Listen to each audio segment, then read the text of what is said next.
You're live, Cameron. Excellent.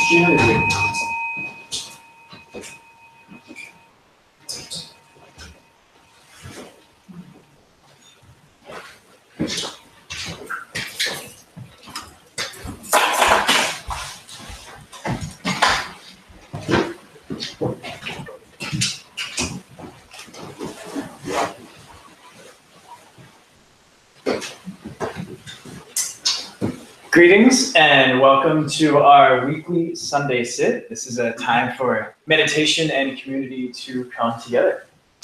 This event is set up by the trainees and residents at the Monastic Academy, which is an intensive residential training program of Cedar. Please feel free to sit on the floor, walk around, or use the restroom during our talk, guided meditation, and Q&A with our teacher today, Cameron Joy. It's nice to see you all. So, as he said, my name's Cameron. I'm a resident at the Monastic Academy. I think I know most of you. I'm curious, how many of you read the email subject before you came today? So a couple of you know what's coming. Great. So what I'm going to be talking about today is death and some of my experiences with facing it. It's a subject that is very close to my heart. It's something that my life has been very deeply affected by. And it's something that I see our culture tends to ignore. We don't really deal with it well. And from my perspective and my experiences, that's pretty harmful, I think. How many of you have witnessed somebody die or had a near-death experience or thought you were going to die? A few of you. So I'm going to talk a little bit about some of my experiences with that, and we'll just go from there. So when I was growing up, I really didn't, we didn't really talk about death in my family. My first experience with really seeing death or really being exposed to it, I was about 10 years old. And I was spending the night at a friend's house, and his mom was a nurse, and sometimes she would have to go into the hospital and she would end up being gone all night. So we took advantage of that in the way that any 10-year-olds would, and we played video games all night. And we got to bed around 5 o'clock in the morning, and the phone rang. And it just kept ringing and ringing, and it was landlines, so that back then there were no answering machines. Just kept ringing and ringing until finally Drew picked it up, and it was my mom. And she told me on the phone that my grandma was sick and she was going to come pick me up, and we were going to go to the hospital. So my grandma had been in the hospital quite a few times. It didn't really seem like anything out of the ordinary to me. So she picked me up, and we didn't really talk about anything in the car ride over. And I got to the hospital, and my grandma was laying there in bed. And she was happy to see us. My sister was with me, and my mom and my dad. And then about 5 minutes after I got there, my grandma peacefully passed away. I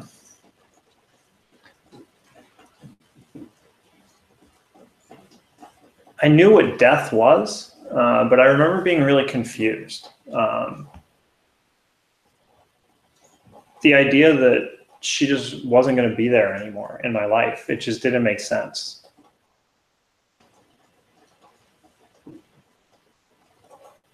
I couldn't wrap my mind around it. I was really sad, but I didn't know my grandma very well. She was always this person in my life that, we would always go and see her on holidays. She would always make this special type of cookie, the special grandma's cookie that everyone really liked except me. So she was, but she was just somebody I was used to seeing. And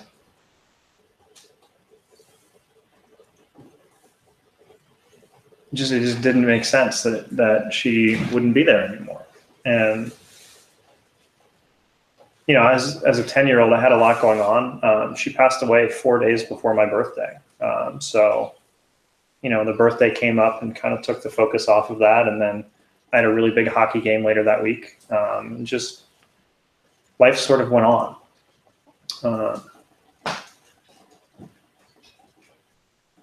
At that point, death kind of moved back away from my focus, and I spent the next 12 years not having to look at it. And then when I was about 21, I found out my dad had lung cancer. And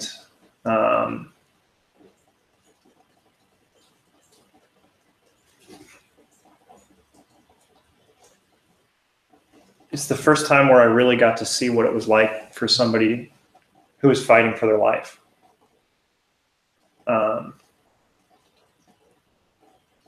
I was in college at the time.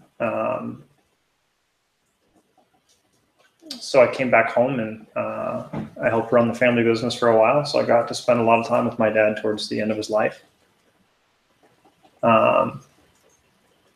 He was really courageous. I mean, he was really fighting. For a long time, I really, really thought he was going to beat it. I really think he believed he was going to beat it.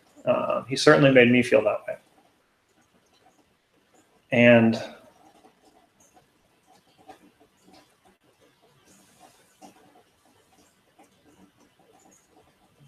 he got up every day and he put his pants on, took a shower, not in that order, I don't think. But he went to work every day, and he was taking chemo. So he lost his hair. He lost his eyebrow. Man, that was weird. I remember thinking how weird it was to watch him lose his eyebrows. But he got up and he went to work. My dad was a sign maker. When I was young, I remember watching my dad paint these just beautiful, intricate signs. And then slowly as time went on, that business just got destroyed by technology. My dad was a real artist. And then, computers moved into that space and you could make a sign much quicker with a computer and a vinyl printer. So, he upgraded and started using that technology because he had to. And a little bit of his love for that business died, as time went on. But it was really beautiful. He made the best of it. My dad was a real people person, and the whole business was really centered around the fact of who he was. People would come in to buy a sign and they would stand there and talk to my dad for an hour and a half. It was just the kind of guy he was. But he started to realize that just business wasn't, his business stayed about the same every year. And that with inflation and prices and things, that really meant he was making less money. And so he started to get interested in computers. So for a while I was helping him learn about computers, and he was really looking to try and make a transition into a computer business. And I remember the first day that I realized that he realized he was never going to make that transition. It's really when it felt like he gave up to me, or not necessarily that he gave up, but when he just realized he was going to die. And from that point on, he just seemed different. My dad was a guy who always provided for our family. He was always the guy I could lean on when something went wrong or when things were hard. And he became the guy who had to be helped to the bathroom. And, he couldn't control his bladder. And he seemed embarrassed about it at first. I was embarrassed. I was really embarrassed at first. But just watching the strength in that, he became a guy who realized that that didn't matter. This is what was happening, and there's no way to change it. So, you know, that's just what happened. It helped me work through that and really looking at, I got to watch him go through the process of realizing what doesn't matter and what does matter. He got to be with his family. He loved his family. He loved his wife. He loved his kids. He loved his dog. And he spent a lot of time with us. And then one day he went to the hospital, and I watched him pass away in a much less gentle way than I watched my grandma pass away.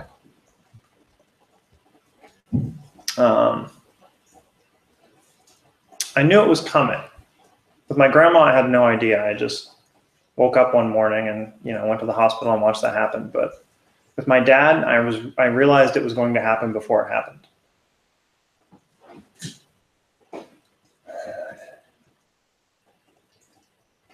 I didn't really know how to deal with that. Losing your parent at any age is hard. But as a 22-year-old, I dealt with it the only way that I knew how to deal with it, and that was by going out and drinking. It was hard to deal with losing my father, but it was also really hard to realize that if my dad could die, I was going to die too. It was the first time in my life I actually realized that I was going to die.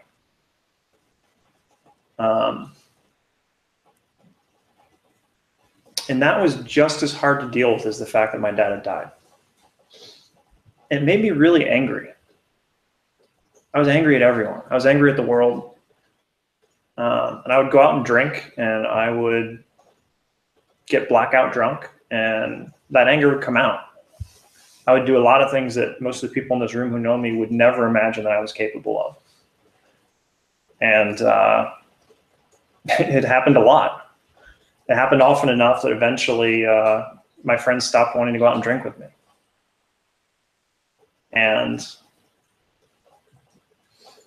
that's the first time in my life I actually had to look at myself and say, hey, maybe I can make a change. Maybe something in my life isn't perfect. I realized that my behavior affected other people. So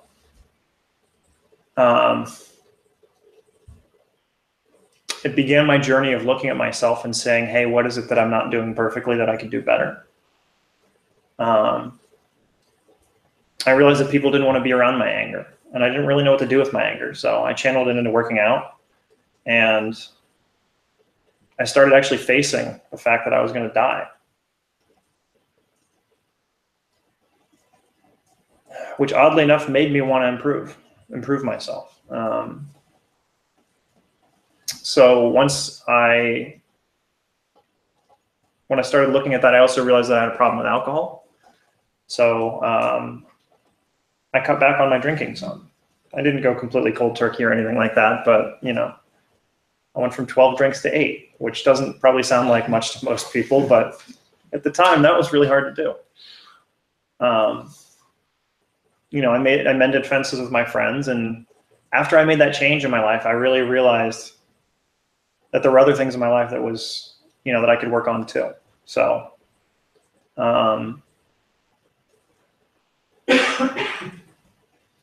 yeah, it was a really wonderful journey towards self-improvement, and I wouldn't be sitting here today if that hadn't happened. As weird as that sounds, losing my father actually brought me to where I am now.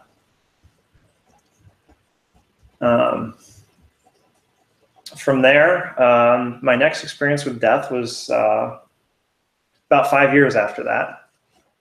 I went to Afghanistan.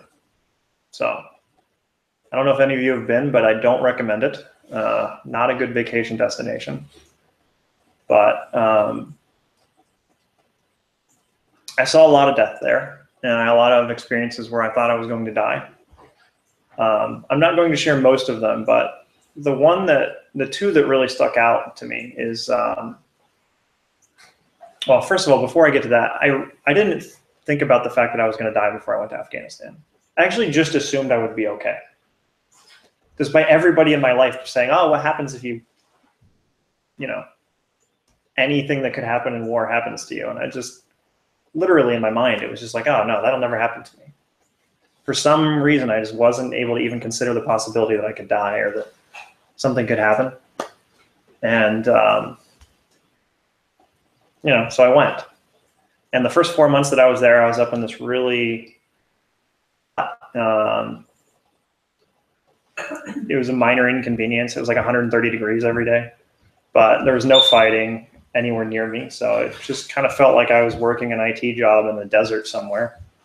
And then I switched jobs and I switched bases. And I remember my very first day at the new base, just this deafening siren went off. And then this British woman's voice comes over and says, rocket attack inbound, rocket attack inbound. And I was in the middle of the dining facility and everybody hit the ground just instinctually, except for me. And then this just massive, I remember the explosion. I could just feel it all the way through my body. Just, and then I got on the ground very quickly. That's the most scared I've ever been in my entire life, is that moment. And I realized, oh, yeah, I could die. And it's strange because that happened the next day too. Another rocket hit the base. And then the day after that, and then a few days later after that. And the thing that was so terrifying for that one moment just sort of became routine.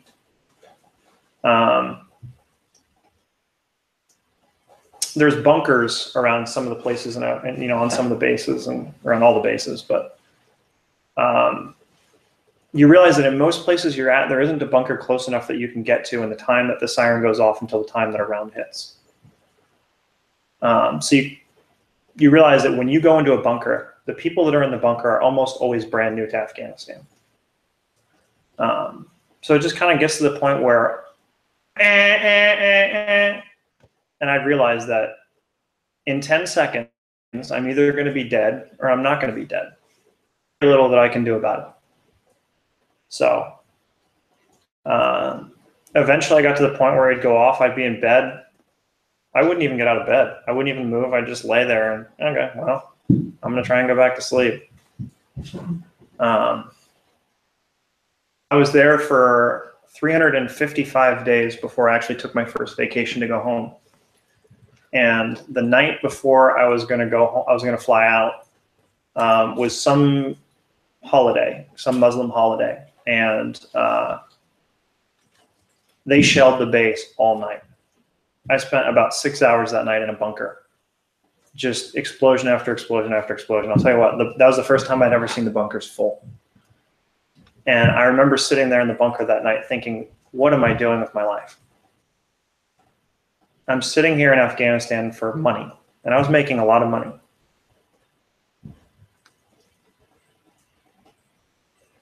And I realized that at that moment that the career that I'd chosen and the career that I'd really been dealing with for a long time, I didn't really like anymore. I didn't really have any meaning in it. I'd been in IT. And it didn't mean anything to me. I knew at that moment that somehow I would not be in IT in 5 years. I didn't know how I was going to get there, but I knew it was over. So I finished my contract and I went home. And I started on this weird spiritual journey. I spent a lot of time in Peru. I found meditation. I fell in love with the internal martial arts. I don't know if any of you are familiar with those, but I spoke about some of that stuff the last time that I talked. Joyful experiences that I've ever had in my entire life are actually feeling inside my body, feeling what's happening, being able to feel my legs, how my foot connects to my shoulder. Just being able to actually feel the muscles. The way I experience my life most of the time is from up here. So feeling my body has been this amazing experience I could never have imagined. And that happened right after Afghanistan. And then my most recent brush with death has really been a pretty recent occurrence. 2 months ago, I got sick. I started coughing up blood, and I went to the hospital, and they took a chest X-ray, and they said, pneumonia, but you might have cancer, so you should get a CT scan. So I got a CT scan, and they said, well, you might have pneumonia, but you might have cancer. And then they stuck a camera down my throat, and they looked at my lungs, and they said, you have cancer.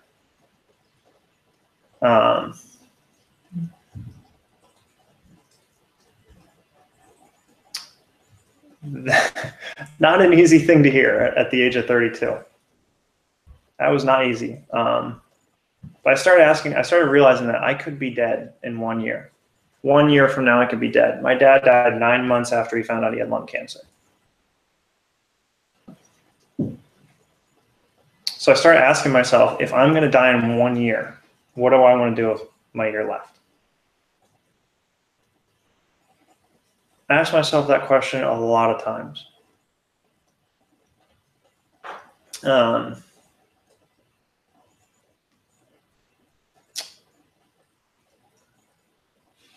So I had cancer. The doctors recommended that I have surgery, but I'm hard-headed and I like to, tell doctors they're wrong.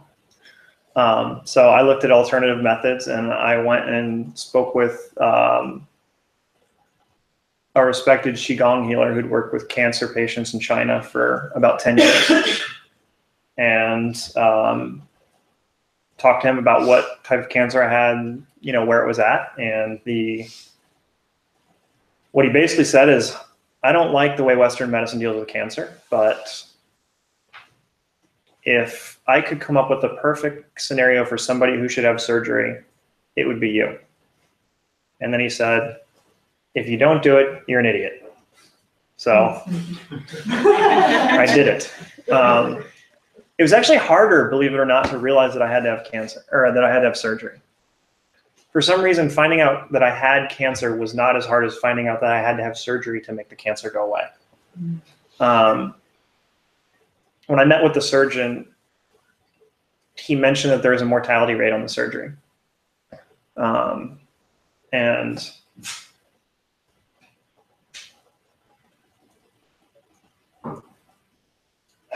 it hit me much harder there that I really might not make it. I was very lucky to have the type of cancer that I had. It's not genetic. It's very, very slow growing. But surgery is not easy, and for some reason that was terrifying, and it really, really brought up death. It brought it to the forefront of my mind all the time.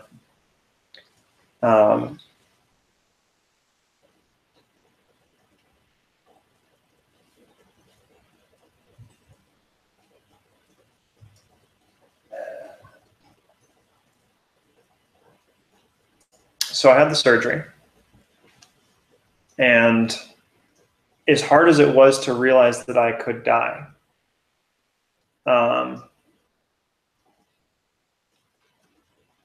after the surgery, I was just in tremendous pain, physically and emotionally. And it was actually much worse to deal with that. I probably asked myself the question 1,000 times, why is it worth it to go through all this to live? I was having suicidal thoughts all the time. What could possibly be worth going through all this pain? It felt like it was never going to end. I don't know if any of you have had a major surgery, but it's just really uncomfortable. Here I was, completely lucky. I just had my cancer removed. They told me 2 years of CT scans and then the type of cancer, you'll never have to worry about it again. But I was just in so much pain, I didn't care.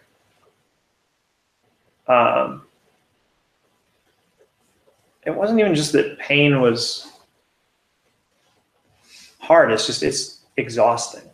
And it just wore me down to a point that I'd never seen that part of myself before. And, you know, the pain got better. I'm still in pain now, but not nearly as bad as I was. But going through this whole experience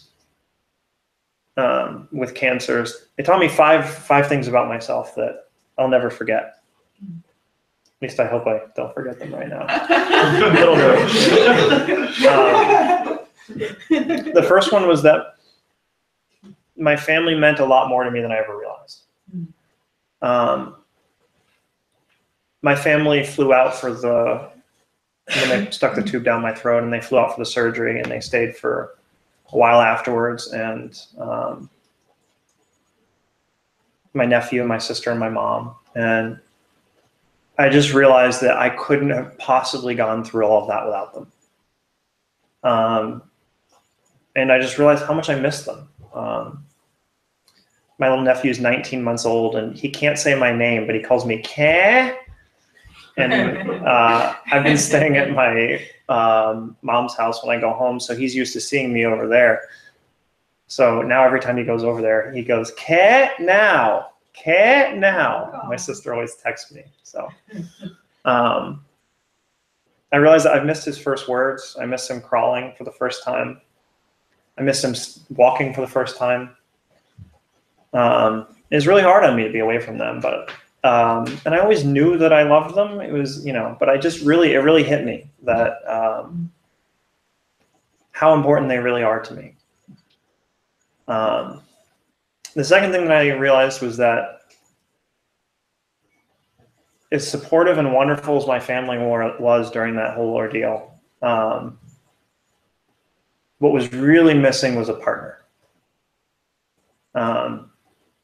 I've loved before, and I've been loved, but I've never really committed myself to someone. I've never really let myself be really, truly vulnerable with somebody, partially because I've never known how.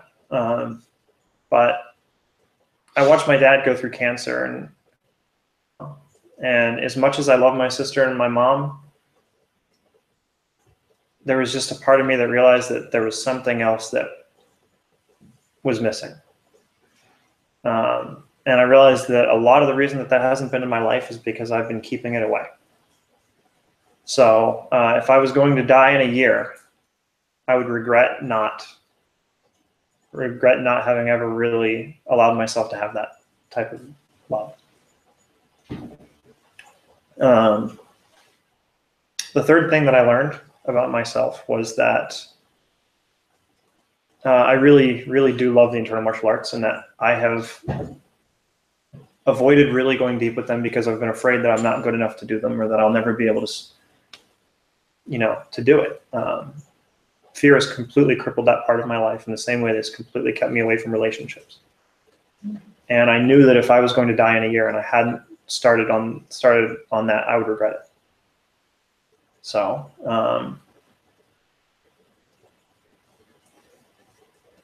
so I've been exploring that. The fourth thing that I learned was that if I was going to die in a year, I knew that I was very proud of what I'm doing at Monastic Academy. The world we live in right now is just absolutely crazy. And I spent a lot of time looking at it, trying to figure out what could be done. And I looked at a lot of people who have tried to do a lot of things. And at some point, I just realized the human mind was the problem. And I realized that I was contributing to it. And until I could stop contributing to that, I couldn't really help in the way that I wanted to. And I was looking for a serious place to go and deal with that. And I found this wonderful place. I have these amazing group of people here, the ones wearing brown shirts and some former residents, and this wonderful community here. And Soryu is just a phenomenal teacher. He's both an amazing teacher and an amazing person. And I'm so lucky to have somebody who's so caring and compassionate and unyielding. Um,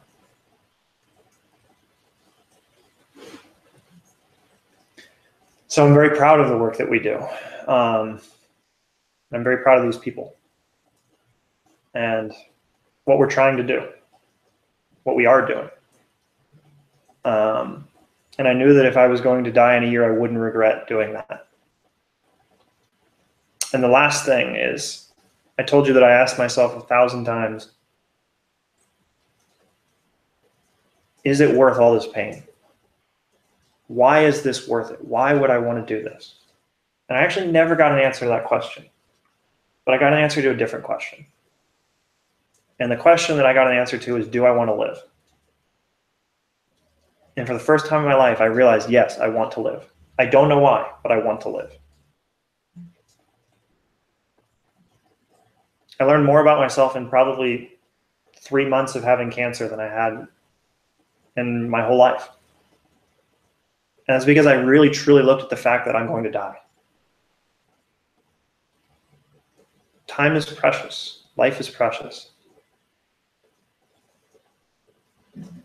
Our culture really avoids this. We avoid it in every way possible. And I really strongly encourage you to examine it. So we're going to move into silence and examine it.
Take a moment to straighten your back.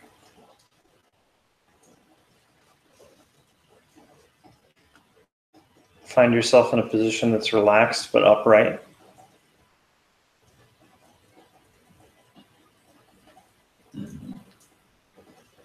And ask yourself the question,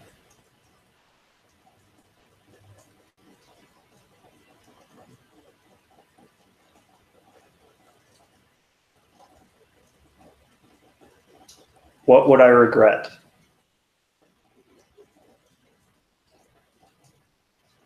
if I died today?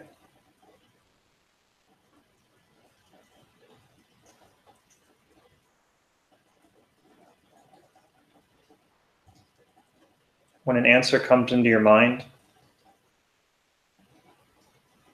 discard it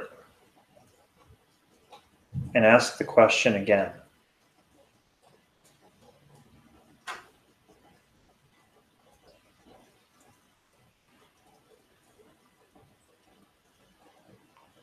What would I regret if I died today?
Ask yourself again, what would I regret if I died today? Pay attention to the reaction in your body. What do you feel when you ask that question?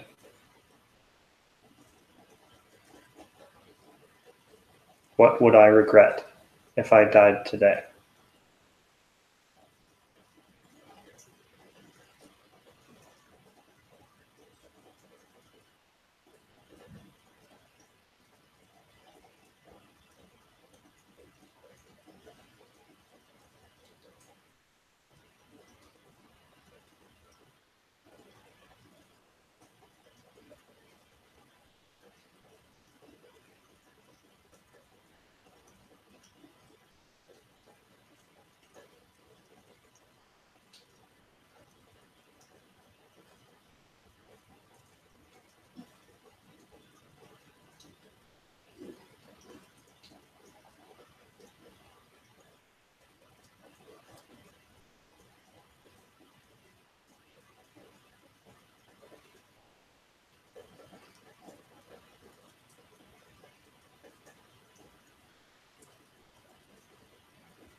Ask yourself again, what would I regret if I died today?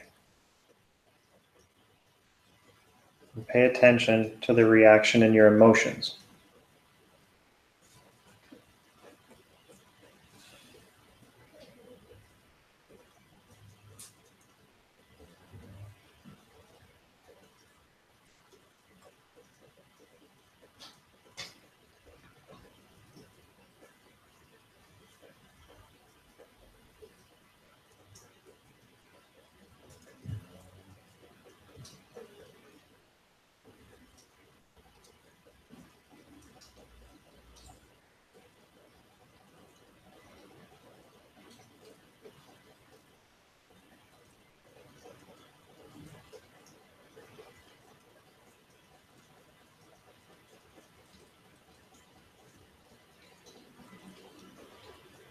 Do the answers from your mind match the answers that your body gave you? Do they match the answers that your emotions gave you?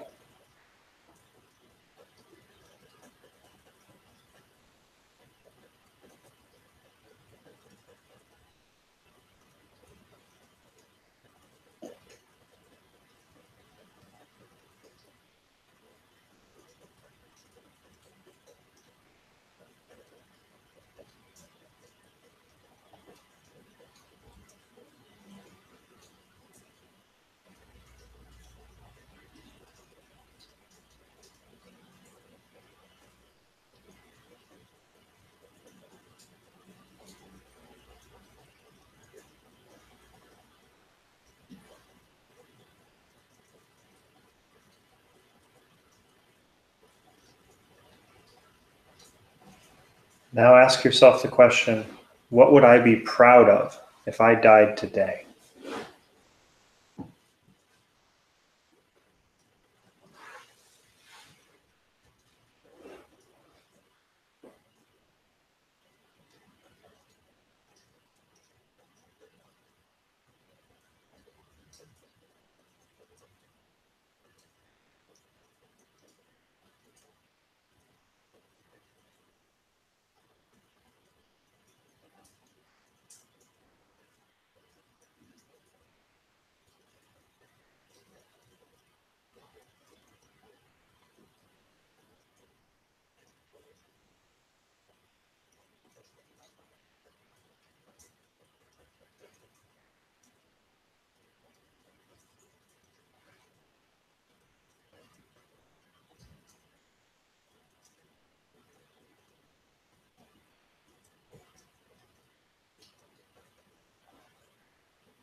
Ask yourself again, what would I be proud of if I died today?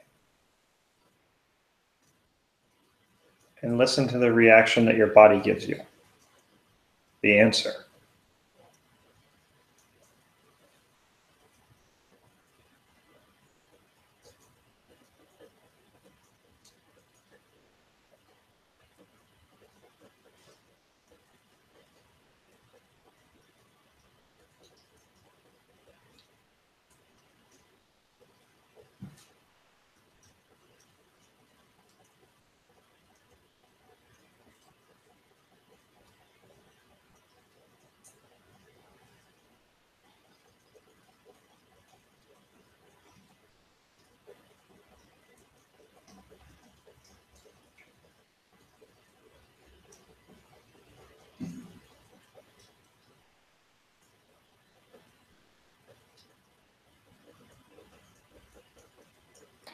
Ask yourself again, what would I be proud of if I died today?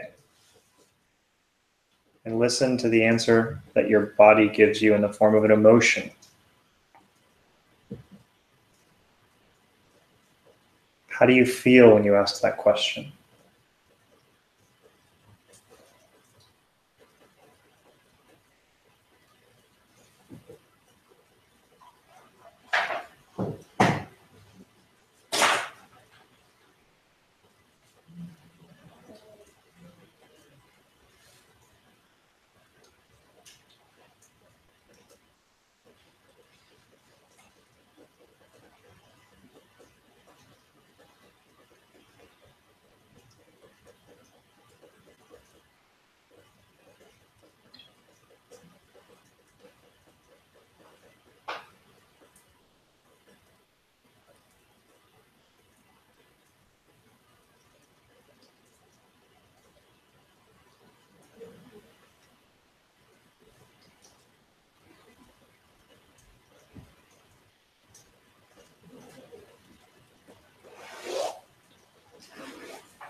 Now ask yourself the question, who in my life would be affected if I died today?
Ask yourself again, who in my life would be affected if I died today? And feel your body. What is your body telling you? Is there tension? Is there relaxation?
Ask again, who in my life would be affected if I died today? Listen to your emotional reaction.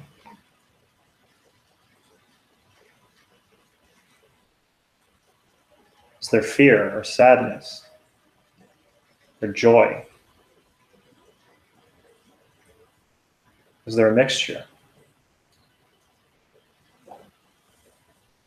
What is your body telling you?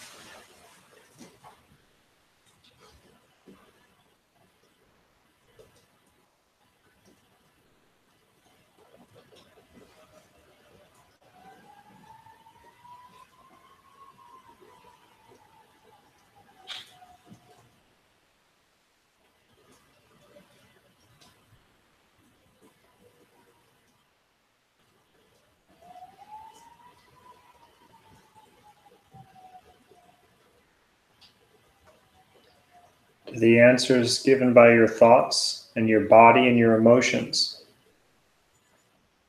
are they giving you the same answer? Are they giving you different answers? Examine this.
Now ask yourself, how would my life change today if I found out I had a year to live?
How would my life be different today if I found out I had a year to live?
finally,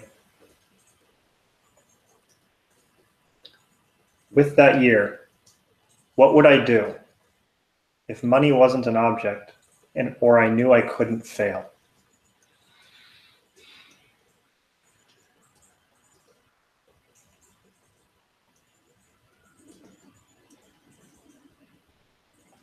What would that year look like?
What would you do with that year if money wasn't an object and you knew you couldn't fail? What have you been putting off or always wanted to try or didn't believe you could do? Or who have you been wanting to see?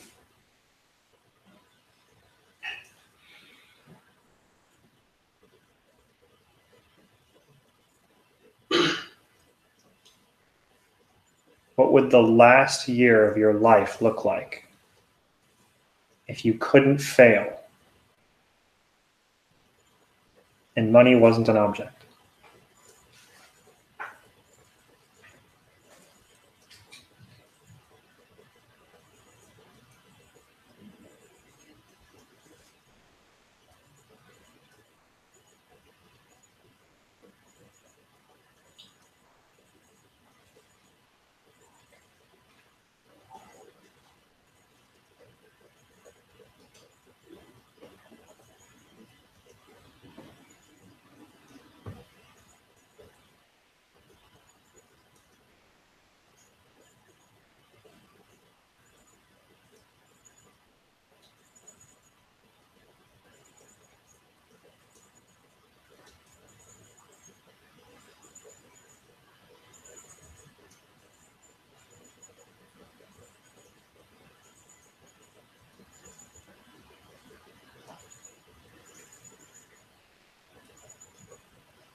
We're going to take a 5-minute break.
All right.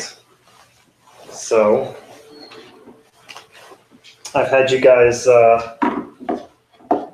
facing something that is a little unpleasant to face and thinking about. So I thought that I would spend the last half of this meditation doing something that is very joyful for me and I hope will be joyful for you. So if any of you were here for my last talk, it was about my body being my friend and your body being your friend. I mentioned earlier that something that's brought me a lot of joy in my life is learning to feel inside my body. And the way that I've explored that, one way is through meditation, which you guys are pretty familiar with. But the other way is from seated, well, the other way is through standing. So if you're able to, if you would like to, I invite you to stand. If you don't want to stand or you're not able to, that's perfectly okay too. The instructions will, some of them will work for you. The ones that are not for sitting, feel free to ignore. Also, please feel free that if you're standing right now, it doesn't mean you have to stand for the entirety of the exercise. Feel free to sit down during, stand back up, lay down, whatever you need to do to take care of yourself.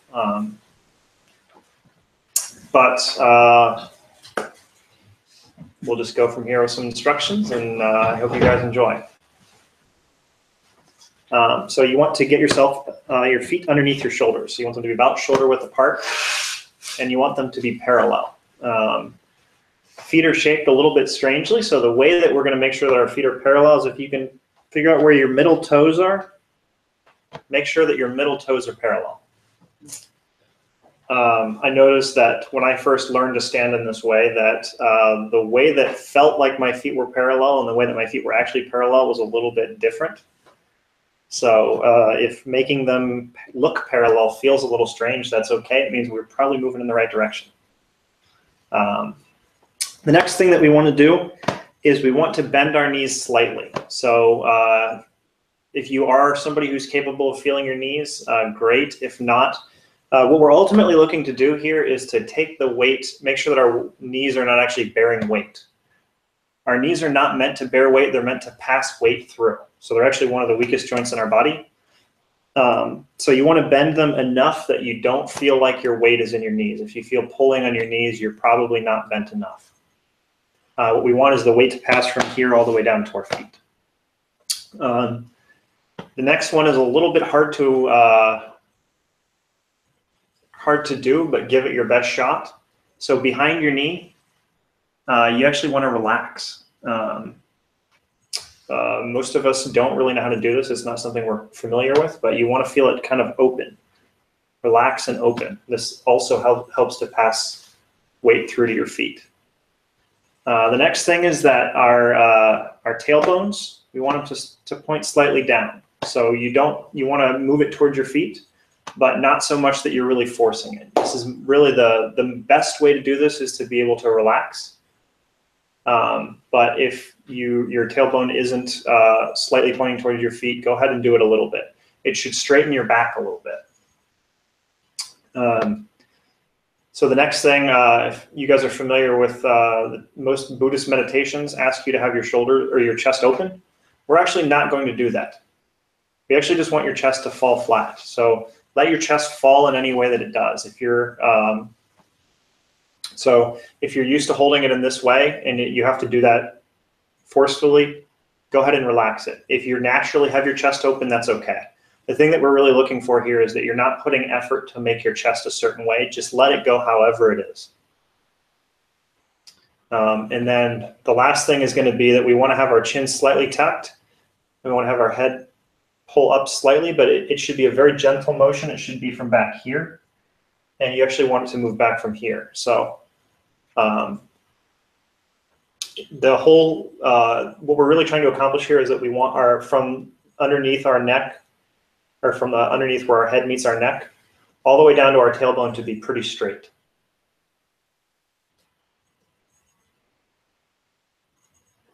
And relax.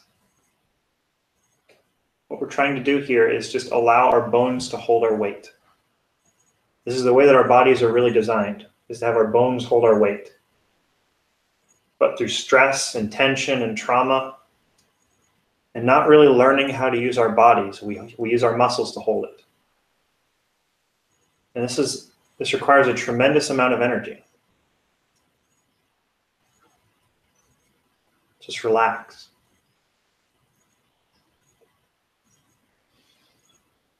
You can do this with your eyes open or your eyes closed. Typically at the beginning, it's usually easier to do it with your eyes closed.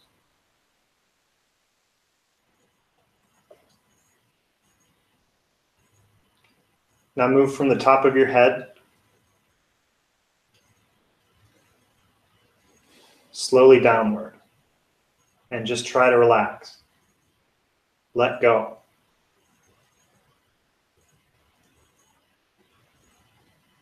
Feel your forehead. Is there tension there? Can you relax it if there's tension? Even just a little bit.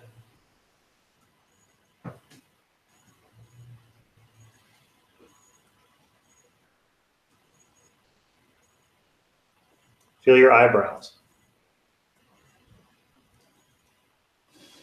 Can you relax the muscles around your eyebrows?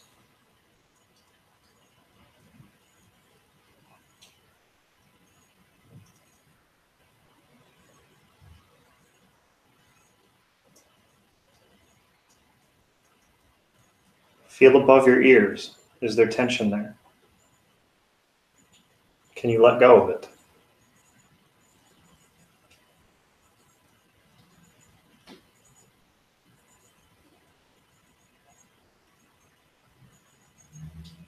Now feel your jaw muscles and the muscles below your eyes.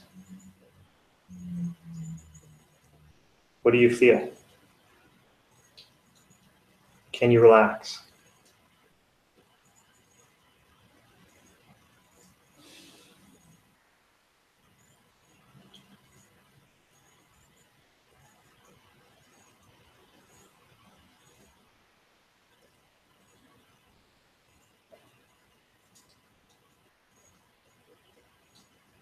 Move to your chin. What do you feel in your chin?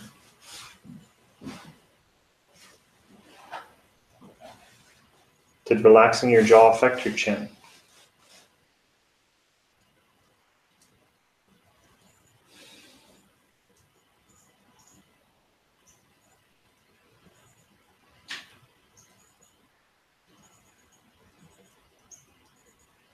Now move down to your neck. Soften your neck.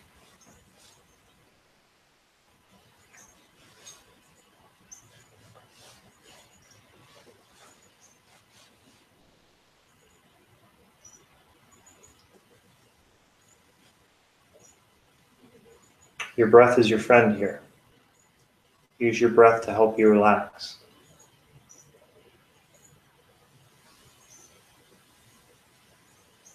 Move down to your shoulders.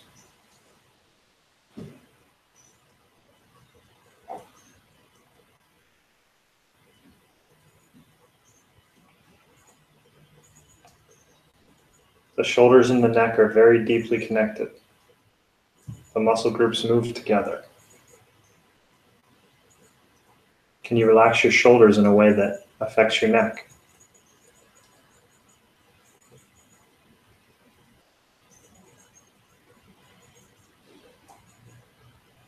Does relaxing your shoulders affect your chest and your back?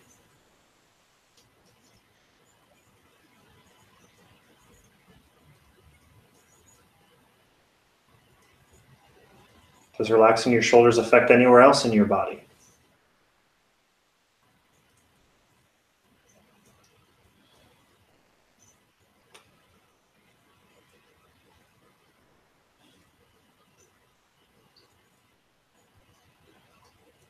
Relax your chest and your upper back.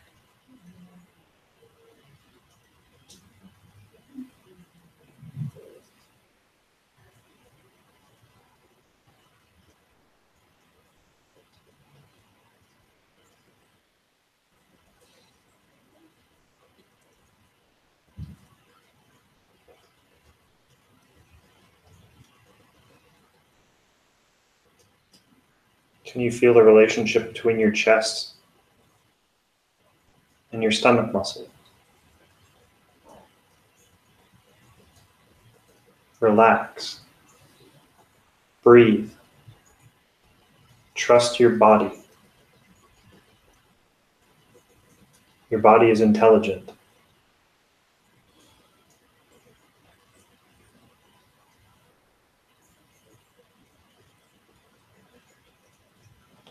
Relax your lower abs and your upper back.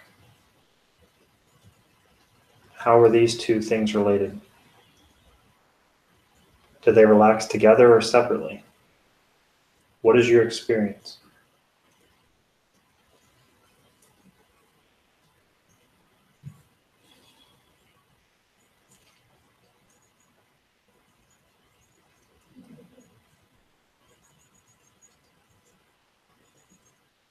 Move into your butt and your pelvis.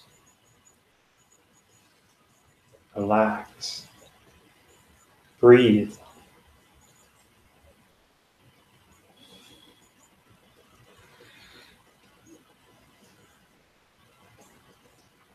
What do you feel?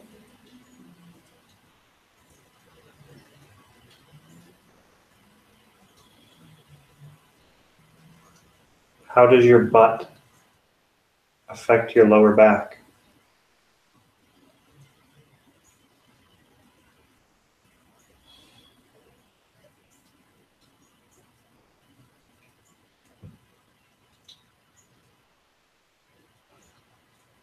Moving down into some of the biggest muscles in your body.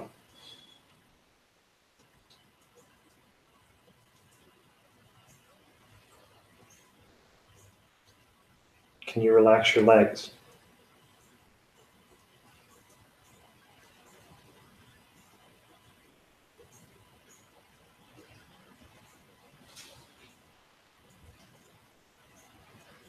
How do your hamstrings relate to your butt?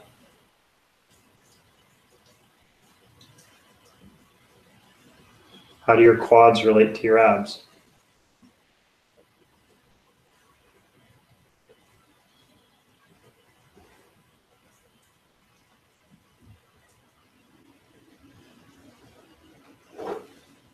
Relax your knees.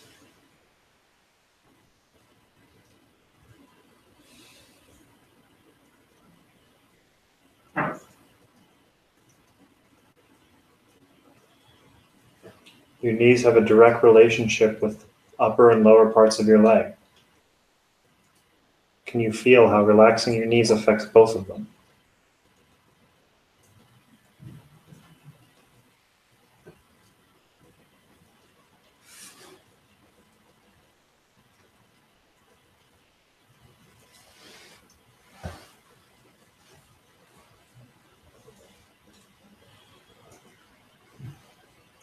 Move into your calves.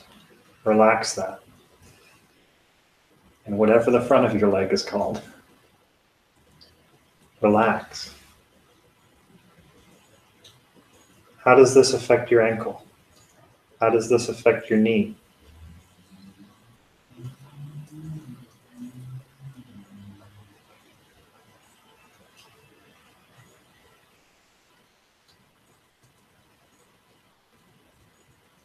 Relax your ankle.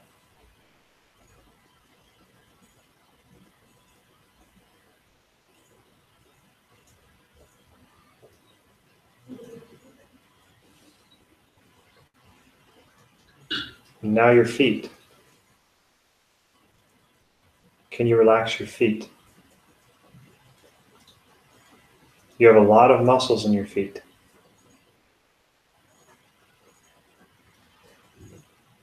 Relax and breathe.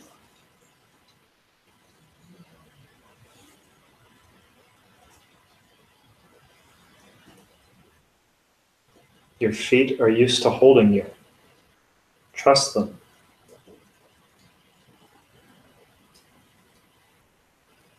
Relaxation is about trust.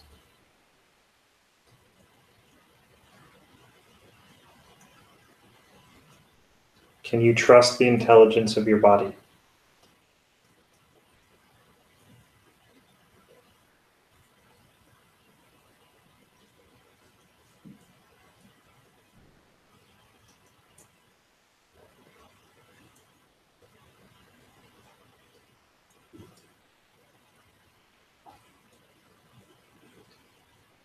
How does your body feel right now? How do your emotions feel right now?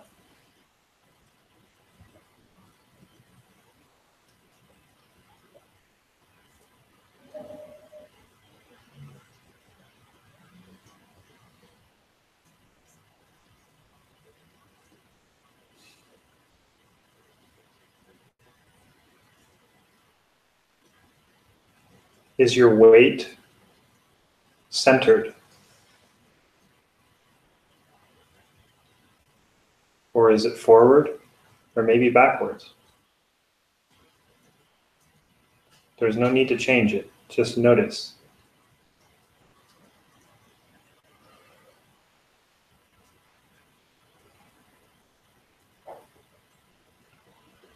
Is there more weight on one foot than the other? Or are you equally balanced?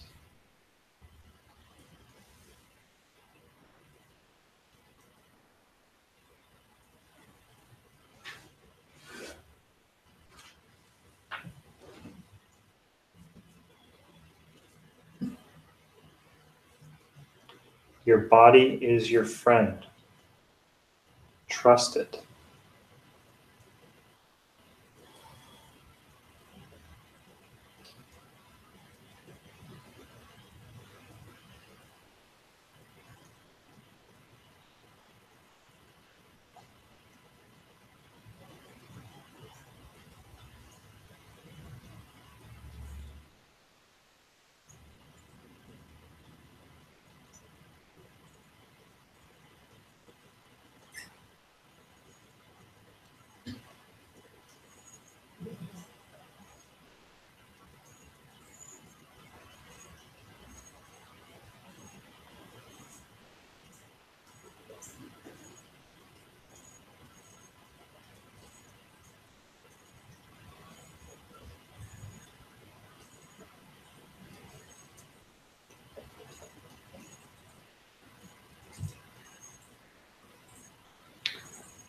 Now bring your attention to your right foot.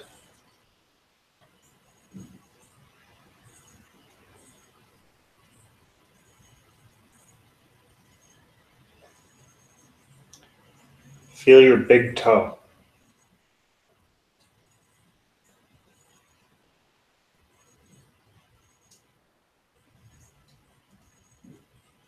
Feel where your big toe touches the ground.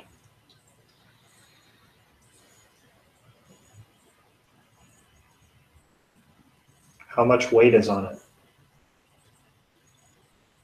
How much do you feel? Can you feel the top of your toe and the bottom? Can you feel them at the same time?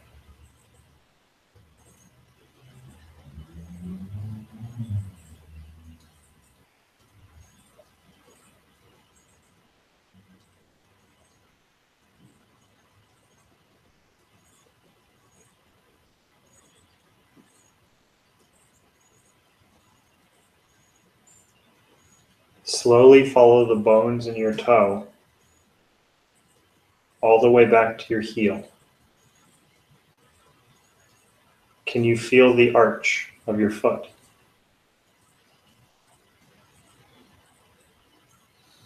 This is one of the strongest muscles in your body. Is it relaxed?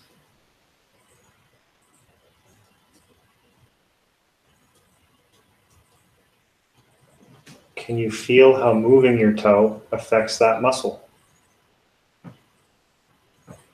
Give your toe a little wiggle. Can you feel it in your heel when you wiggle your toe?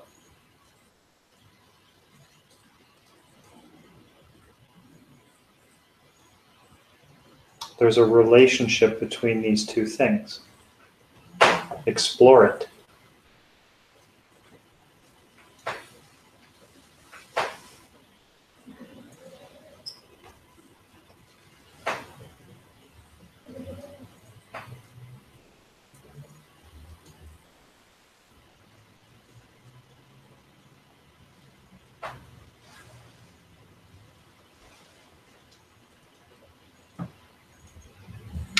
Now bring your attention to your ankle and wiggle your toe. Can you feel any movement in your ankle when you wiggle that big toe?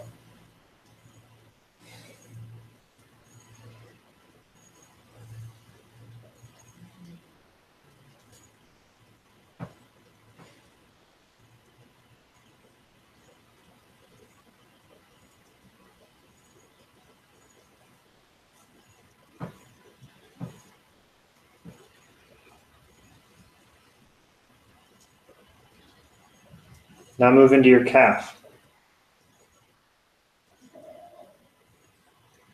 and wiggle your toe.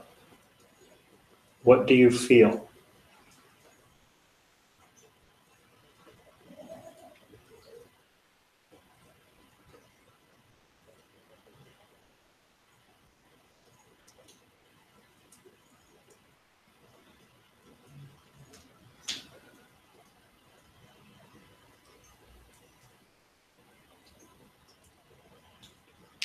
Now move to the left side of your knee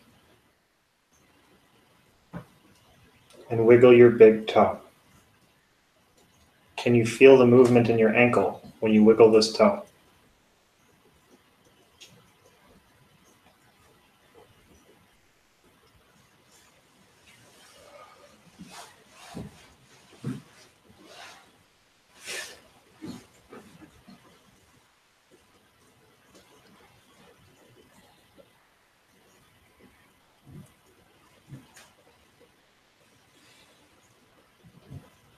Now move all the way up to where your leg meets your pelvis and wiggle your toe. Can you feel the relationship between your toe and your hip? Your body is connected.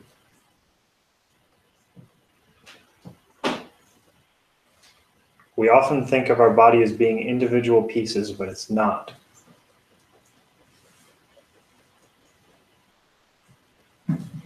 Every movement affects the whole body.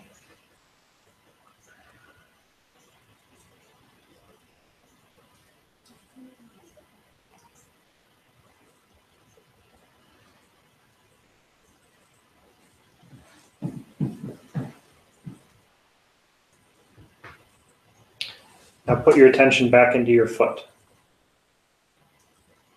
Let's go to our second toe.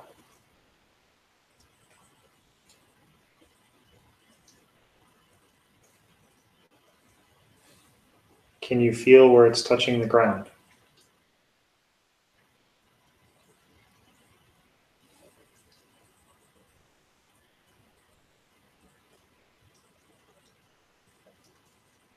Can you feel the top of the toe?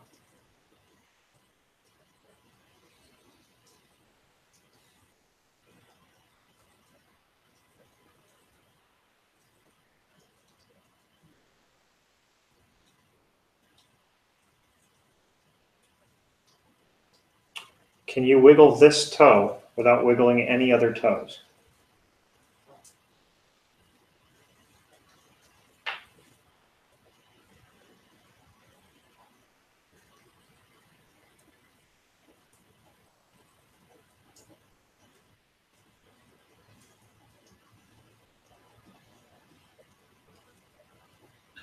Now move to your third toe.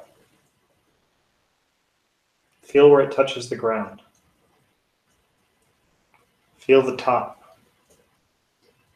Can you easily distinguish between your second and third toe?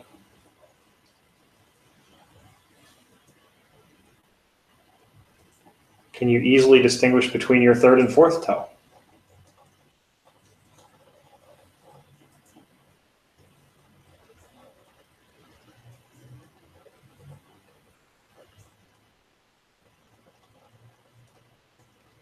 Can you move these toes independent of each other? Or do they feel like one thing? What do you notice?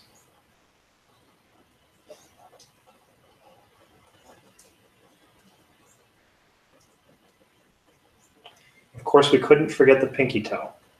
Move into your pinky toe. How much weight do you feel in that toe?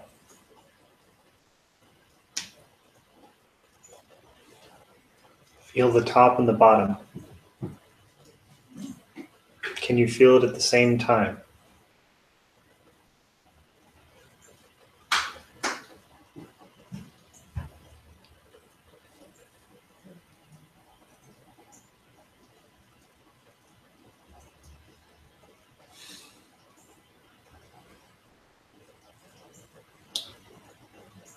Follow the bones in your pinky toe all the way back to your ankle.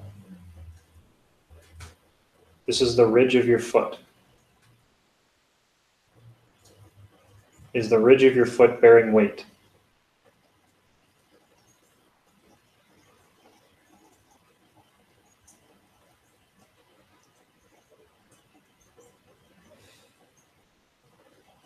It's very common for people with lower back problems to not bear weight in this part of their foot.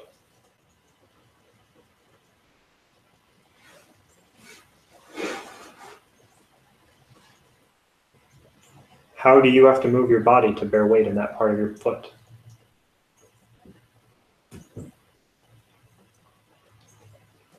What moves?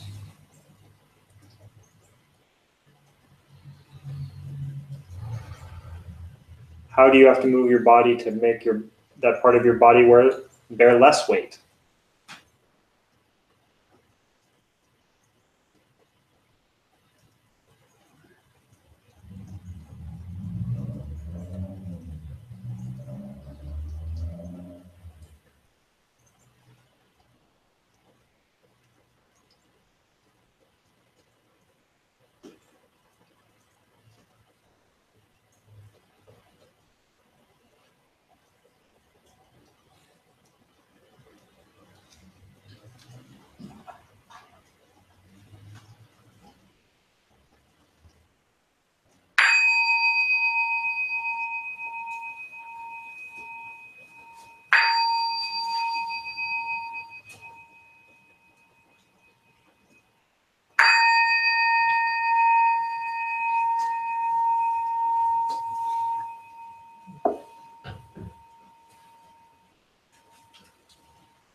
Please be seated, unless you want to stand.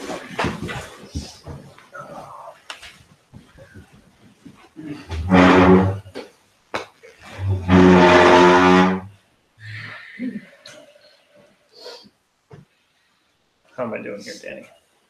All right. Time for questions. Anybody? How long ago was the cancer incident for you? I don't remember when I was diagnosed, but I had the surgery on July 10th. So pretty recently.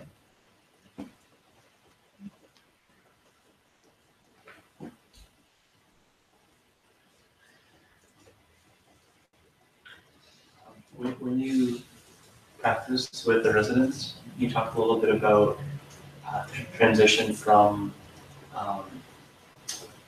what was it? It was from when your dad died before Afghanistan. Mm-hmm. And that felt really useful for me for your story. And if you agree, I'd be interested in hearing that transition. Can you be more specific about what? I think like the type of work you were doing and what you were dealing with those jobs before Afghanistan. Yeah, so what Django's asking about is I actually gave this talk to the residents, and I gave it slightly differently than I gave today. So basically, before my dad passed away, I was working jobs that didn't really matter. And when my dad passed away, it really showed me that, I realized that I was going to die. And one of the things that I had really wanted to experience was understanding what it was like to not live paycheck to paycheck. So it actually forced me to start into my IT career. I was already really good with computers. But I didn't really think of that as a way you could make money. It was just kind of a hobby of mine. So it forced me to really start taking it seriously and start really pursuing a career in something that I'd been actually really wanting to do. I didn't realize I wanted to do it until I started doing it. But yeah, it was just really, once again, just looking at the fact that I realized I was going to die and I only got one life to live. It made sense that that was the thing that I had to do. And I think that there was also a connection because I saw my dad wanting to move into that, and it really showed me that I had a lot of experience and understanding of that subject to begin with.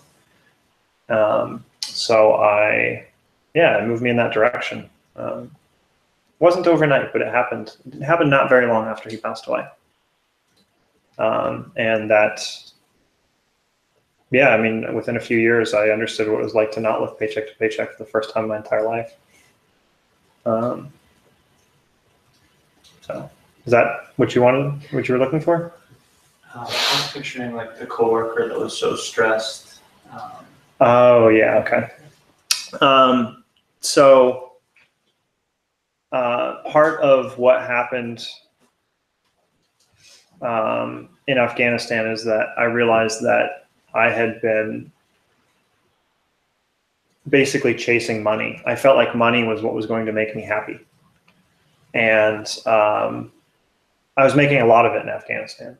An absurd amount, really, in hindsight. And I realized that I was sitting in a bunker working in a cubicle, and I just worked in a cubicle for most of my career, and I didn't want to do that anymore.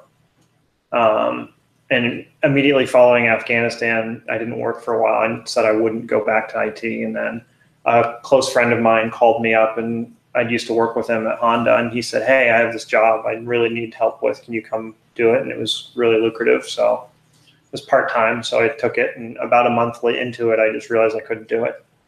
So I introduced him to another friend of mine that did the same type of work, and I stepped away. And then a couple months later, I started thinking about, well, I could finally probably get my dream job working at a startup in Silicon Valley. So I took a job with a startup in Silicon Valley. It came with the 6-figure salary and the stock options and the whole shebang. And I got there, and I just realized I couldn't sit in a cubicle 60 hours a week doing something that just didn't mean anything to me. And I remember that there was this guy that I worked with. His name was, I'm not going to say his name actually, but he was pretty big. I'm probably going to say 400 pounds, 450 pounds. He used to have to give himself insulin shots at work. And he would just come up to me every single day, and he would just be like, "I'm so stressed out, Cameron. I don't know what to do. I have more tickets than I know what to do with, and I'm working over 60 hours a week." And I just remember thinking, why are you doing this? What is your? And then I realized, is this going to be me? Is that what my life is going to be like? And I just couldn't do it. Yeah, I just realized I couldn't do it.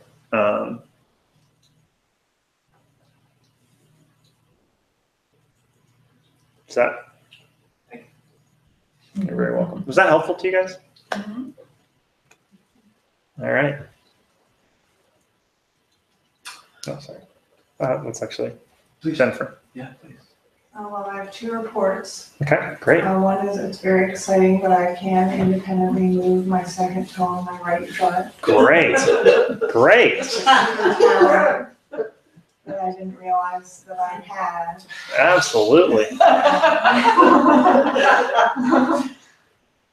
So the other one is that when we were doing the meditation and if I had a year to live and money was no object and I couldn't fail, a number of things went through my mind, but the best one was that I decided that I would save my own life. Oh, interesting. So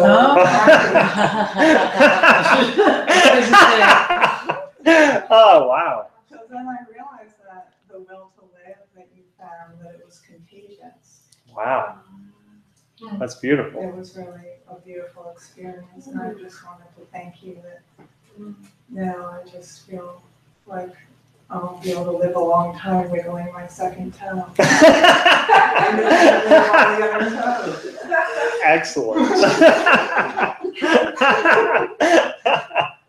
Well, thank you. So she effectively circumvented your exercise. She did, absolutely, which is brilliant because the whole point of that exercise is really to start.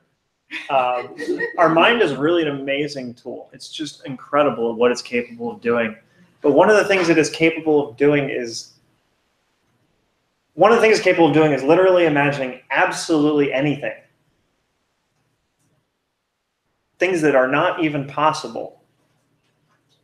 And then, within our, agreed, I don't think an elephant is going to be in this room that's purple in the next 4 seconds. Probably not possible. Maybe, I don't know. But the other thing that it's really good at doing is coming up with reasons why all of that stuff that we can imagine isn't possible.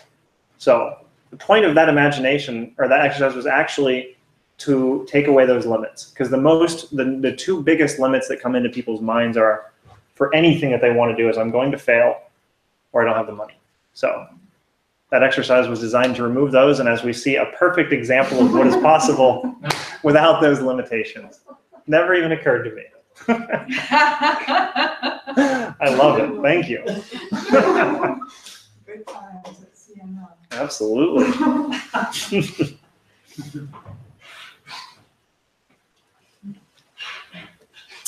Yeah, the standing exercise was humbling.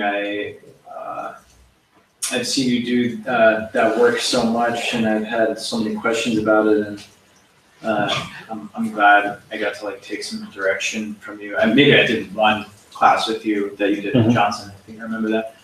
But it showed me how little I know about actually relaxing. And I suspect maybe I'm a little better at actually relaxing if I'm sitting. But I don't see why I shouldn't be able to relax if I'm standing also. So, and I cannot feel any of my toes except my big one. So that was scary, kind of. And I was like, well, I know it's there. I see it every day, basically. I didn't see him on the vision quest, though. But yeah, so that was cool. And for me, for that part of the meditation that Jennifer referred to, the what would you do if you found out you were gonna die? I went basically straight to, I would fall back into my old patterns. In terms of, well, mainly it was I would start partying with my friends more. I would probably leave the community and move to New York, where all my friends are, who are fun and partiers and whatever, and write a song every day and release the good ones, and then just die whenever, a year later, whenever. And that felt kind of extremely defeatist, but at the same time, those thoughts were so real so quickly. And I'm sort of wondering for you, did that sort of thing come up where it was when you found out you had cancer and when you heard that you, there was a fatality rate in the surgery you were gonna get. Did you ever have that where you were I'm gonna fall back into my old stuff and make the best of it, and it'll be fun, and I'll go out in some sort of blaze of glory-ish thing? Cause that's was there a ratio of I'm gonna purify my mind in this beautiful building in the world, so I'm gonna be old Cameron that has a lot of fun. So there's a lot in what you just asked. So I'm going to break it down. The first thing that I heard is that you wanted to spend time with your friends and making music was important to you. Yeah. So is that possibly a different way of looking at what you just said without a? Yeah. Yeah, sure.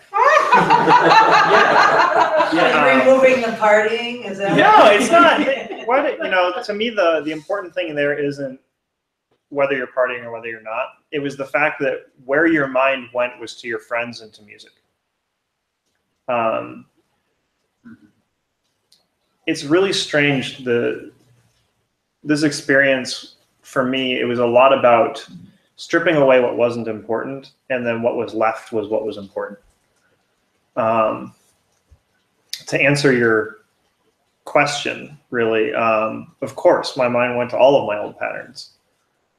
I don't want to die alone. I'll just, there's people in my life that, would probably spend it with me if I asked them to, that, I don't really have that strong of a connection with, or, of course I could leave and I could go drink. Everything that you can possibly think of came up, from extremely altruistic to extremely toxic to everything in between. But that's really why I asked during this exercise for some parts of it, that when you ask yourself a question and the thoughts come up, discard it and re-ask the question. And then another answer will come up and you discard it and you re-ask the question.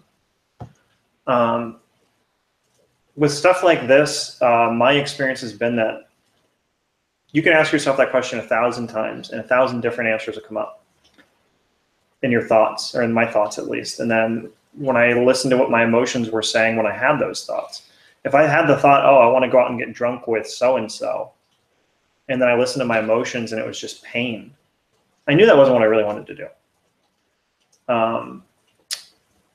So when I started to see the things that were important to me, it was things that really kept coming up repeatedly. The things that I was experiencing that didn't make me feel worse. It didn't send me into the spiral of, oh, poor me, I'm going to die. It's horrible. It was really about, I realized that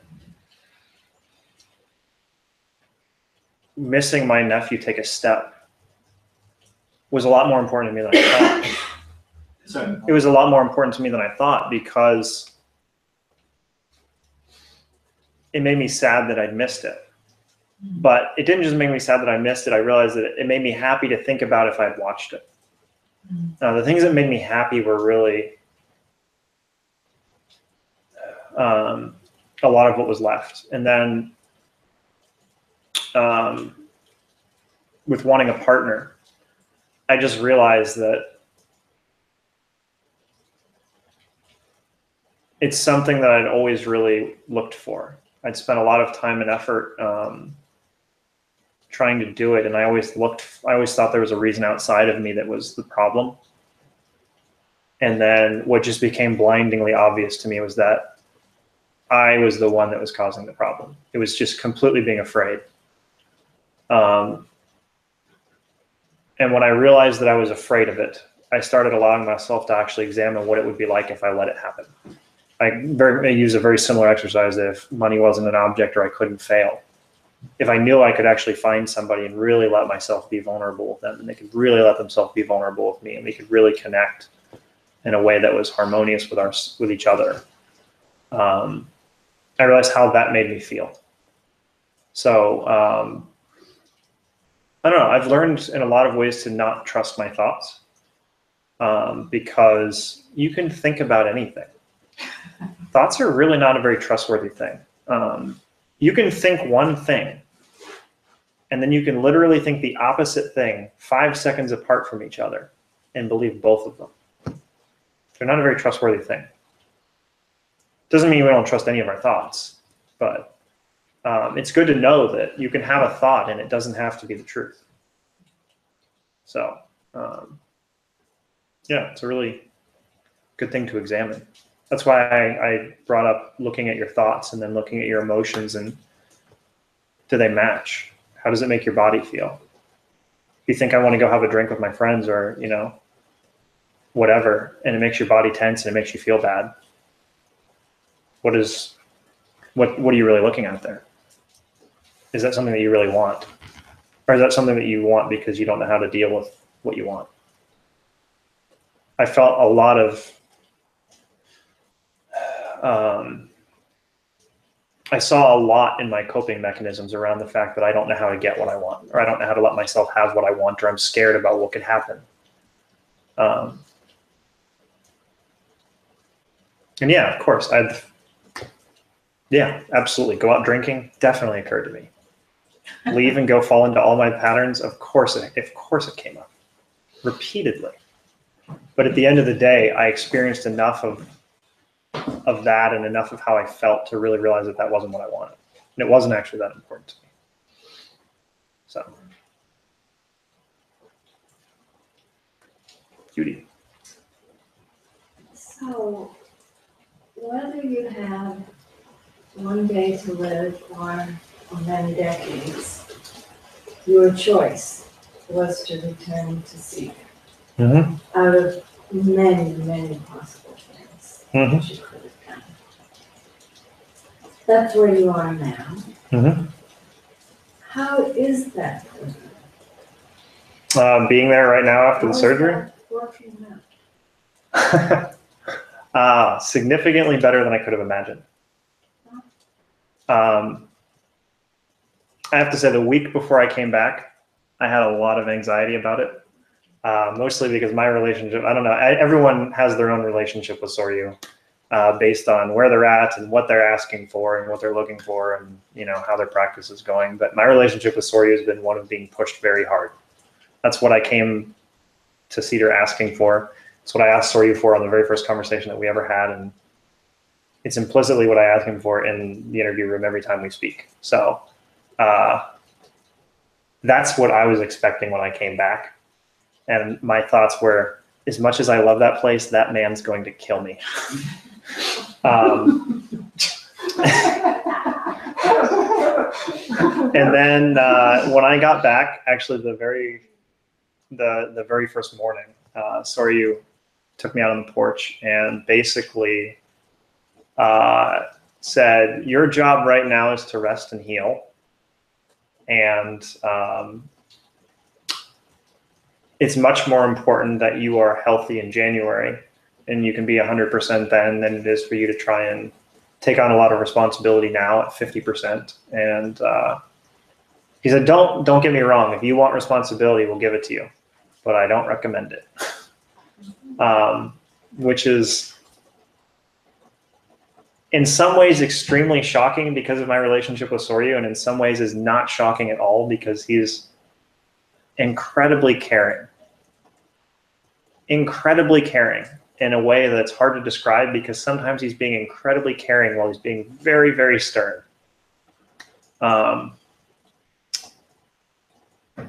But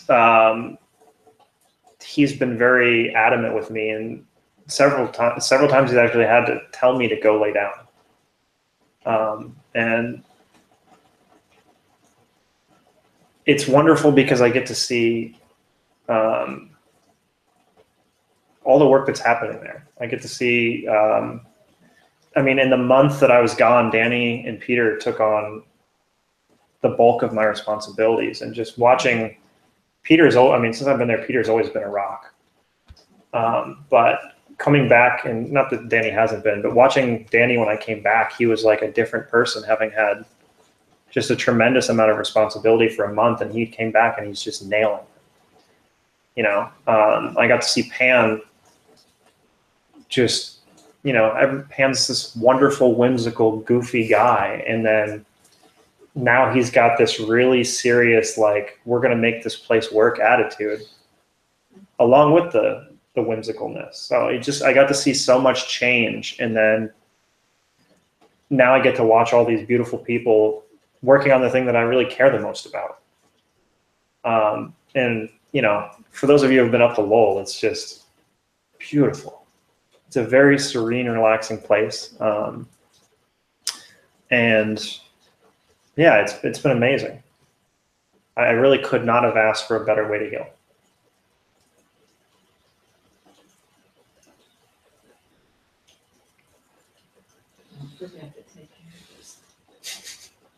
I have a lot of people reminding me about that every day. It's actually, I think if you ask most of them, at least when I first got there, it was everybody telling me to go lay down or go relax. I'm the problem. I've been the problem with that. So I'm getting better though.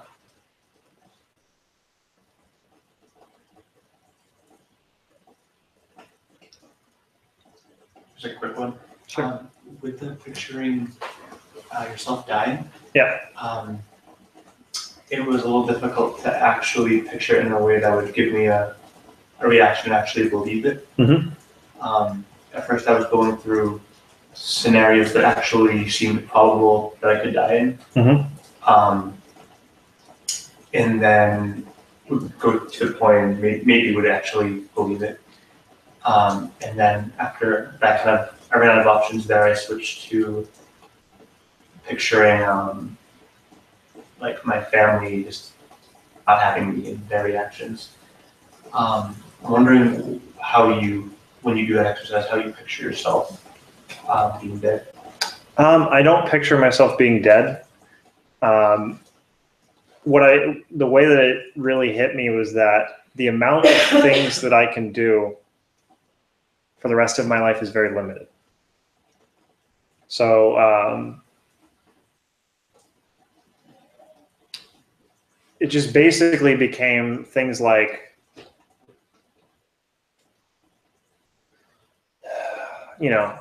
sleep suddenly became something that was, necessary but less important. I could sleep in on a Monday until 11 if I wanted to. And that just suddenly became something that I wasn't that interested in. Before the surgery. Like now, you guys see I sleep a lot more than I used to, but just I bounce around from thing to thing to thing to thing. I'd have a project this month and a different one next month, and none of them really were things that I was I would be interested in them, but I wouldn't go deep on them. And I just realized that there may be 12 things that I want to do, but I might only be able to do one of them.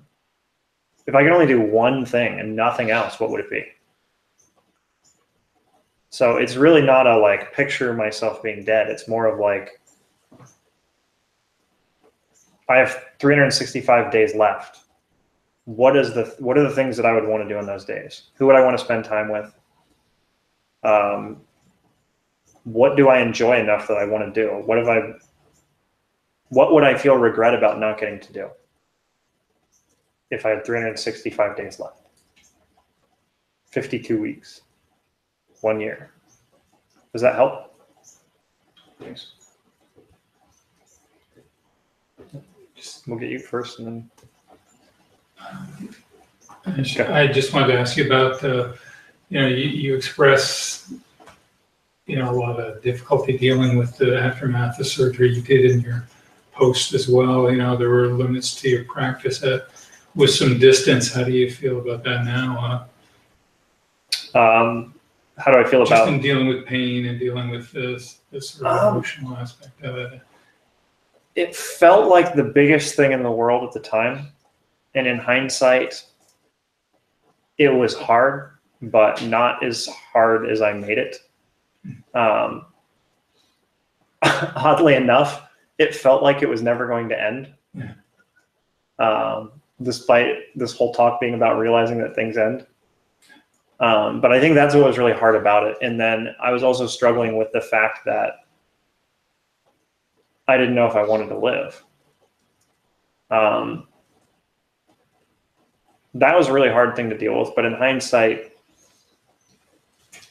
I saw this guy give a talk, and he was talking about if you don't know if you want to live, there's a really easy test. So do you guys want to try this test? Sure. All right. Close your eyes.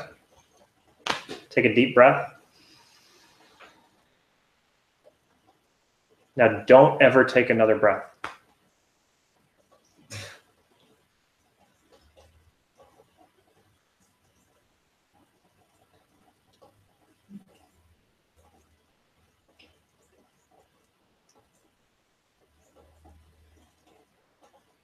Anybody think they're not going to take another breath? Your mind can say, I don't want to live. But when you actually comes down to the body wants to live. When I really look at where the will to live came from, to me, from what I can tell, it really came from my body. I can think about it I can have that thought over and over and over again. I don't want to live. The pain's terrible. But when it comes down to the pain or dying, the body wants to live. It can also be the opposite, because I just watched my brother die, Yeah. And That you want to live and the body doesn't. right, and the body finally just gives out, Yeah. It's interesting. Yeah. Life is a funny thing. It's mysterious. But what is death but the body throwing the towel, no matter what the mind is thinking? The body throwing the towel in. Right. I think mean, when you say that exercise, the body wants to live, well, it's ultimately the body that dies. Yeah. It takes the mind with it, regardless of where the mind wants to be. Mm-hmm. Absolutely. I think the thing that was really important for me to experience, though, was that the body and the mind aren't the same thing. My mind can be filled with I don't want to live, but ultimately at the end of the day, when it came down to it, is, yeah, I did. Doesn't matter. I can think that 1,000 times. I know I want to live. So. Mine will be quick. Okay. And chronological. Great.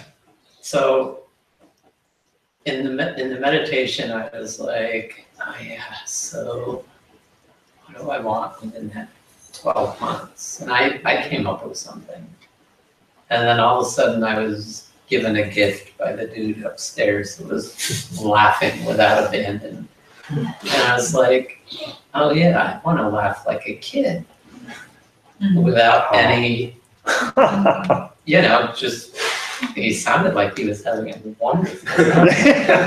I don't know what he was doing or smoking, but he was having a great time. Okay. So then I'll move to the second. Then the second item, similar to Danny, I'm like, okay, got that second toe going. I can feel that. And then you kept going, and I'm like, well, how many toes do I because I couldn't feel that. I'm like, it's like it's all one. And I totally forgot how many toes I had. It's interesting, right? It was very interesting. I was shocked when I realized that I had no idea how to use my body at all. Just completely like, it just does stuff and I just assume it's going to do stuff. And the realization that I couldn't tell the difference between those two toes actually happened in a Goenka style retreat. And it actually just, I was shocked. Yeah, it was really, really interesting. I'm really curious, the exercise that I did about wiggling your big toe, how many of you were able to feel something outside of your toe?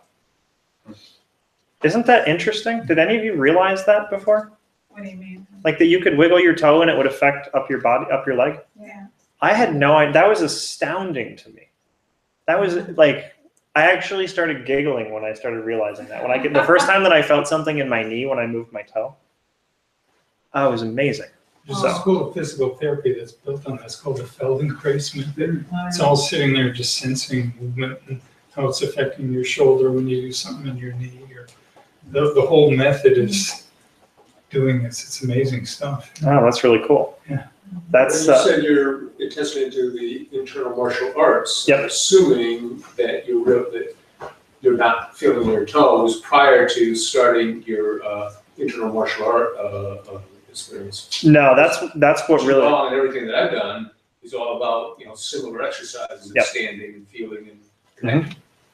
Yeah, that's where that exercise came from. Well, Wow. I've never had anybody tell me to do that. I was actually kind of making that up as I went, based on just something that I found joyful in my own experience. But it's the internal martial arts. At the end of the day, what they're trying to do is teach you that your body's one thing. Really, if you carefully examine any of your movements, they come from here. is just showing you that there's a relationship between everything in your body. You can't wiggle your eyebrow without affecting your toe. You can't move your left foot without it affecting your right foot. So when you didn't know this, this was prior to your Qigong. Yeah. Oh, yeah. Whatever you- Yeah. I was completely baffled. Like it, because I think about things as being separate. I think of, oh, it's my finger. I move my finger. How could that possibly have an effect on my foot or my abs or, you know? But actually, for my surgery, my lung was stuck to my diaphragm. So they actually had to surgically remove it when they took it out. And they had to sew my diaphragm shut. And I started to really realize how much I use these muscles on the side of my, on the side of my diaphragm for even things like picking something up with my right hand stabilizes over here. Right. So picking up something that's even slightly heavy over here would be extremely painful. And lovely things like going to the bathroom. No one told me about that, or coughing, sneezing. Oh yeah, it's your body is really connected if you start listening and paying attention. Like I said, I live so much up here that I had no idea how my body worked at all. It's been really baffling to realize that I walk wrong. I don't walk the way that my body is designed to walk. So I've been, yeah, I love the internal martial arts. Qigong, standing meditations, they're beautiful. All right, I think we are at time. So we are going to talk about things that we can do here in our local community to make a difference. If you guys have anything that you want to announce, please do it. And then Christopher and Django also has some. Peter Park is. Hold on. There's a conference called Healing Ourselves, Healing the World. It's the weekend of September 15th through 17th. It's happening White River Junction. There's 4 tracks. There's like a track about ecological design. There's a track about love and activism. There's a track about healing inner body. I don't remember all the tracks right now. So you can look up for it. I can put it on the. Is there still that Google Doc? Mm-hmm. Yes, I put on that. I'm going to be teaching a class, a couple classes there too. And people need rides from Central Vermont or from this part of Vermont. I can offer a ride there. Thank you, Yapa.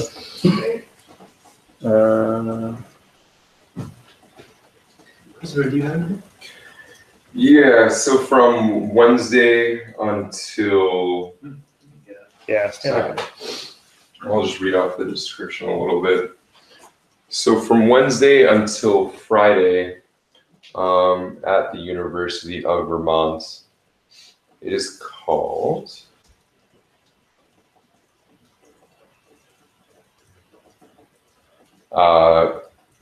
Catalysts of the Climate Economy. And so it is a 3-day National Innovation Summit. And it has a lot of entrepreneurs and people from various fields coming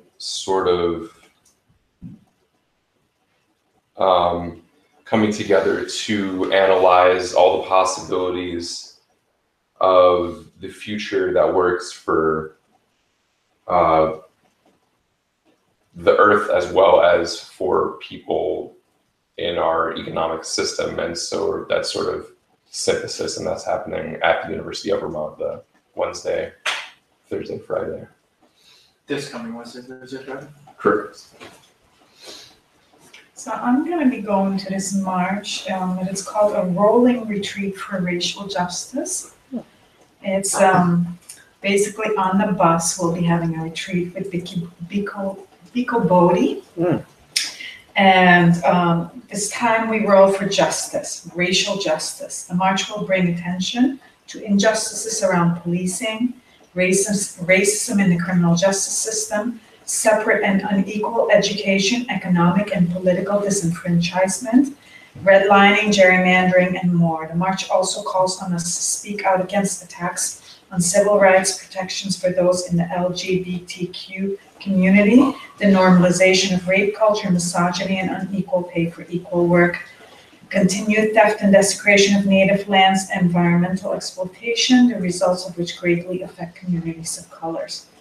We march against all forms of victimization and dehumanization perpetuated by white supremacy and racism. So it's really wonderful.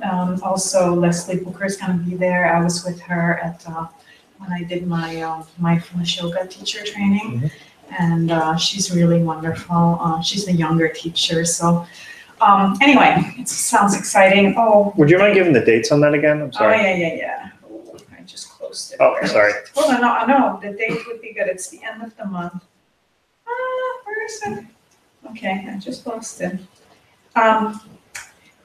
I think it's September 30th. I'm Okay. pretty sure it's September 30th. Okay. Yeah, you can paste it into the document also, that'd be. Yeah, Okay, just I'll do that. get it to Okay, I'll these. get your Yeah, we'll information. figure it out.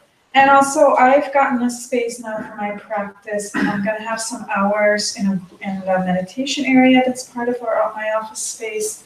And I wanna combine these kind of justice issue with meditation. And so if you have any ideas of what kind of group you would like, don't hesitate to come and talk with me. Great. Thank you. Two others, Yep. sorry. So, No, go ahead. This Wednesday, Molly Beelove is hosting a Joanna Macy Deep Ecology Grieving and Gratitude Circle. I think it's at the Sunrise Yoga Studio. I think it's like 7 to 9, I'll post it. And then also there's a white supremacy, Smashed White Supremacy picnic fundraiser next Saturday afternoon. I think the Worker Center, some other people are hosting it near there in the north end. Afternoon on Saturday, week from yesterday. Okay, great. Thank you.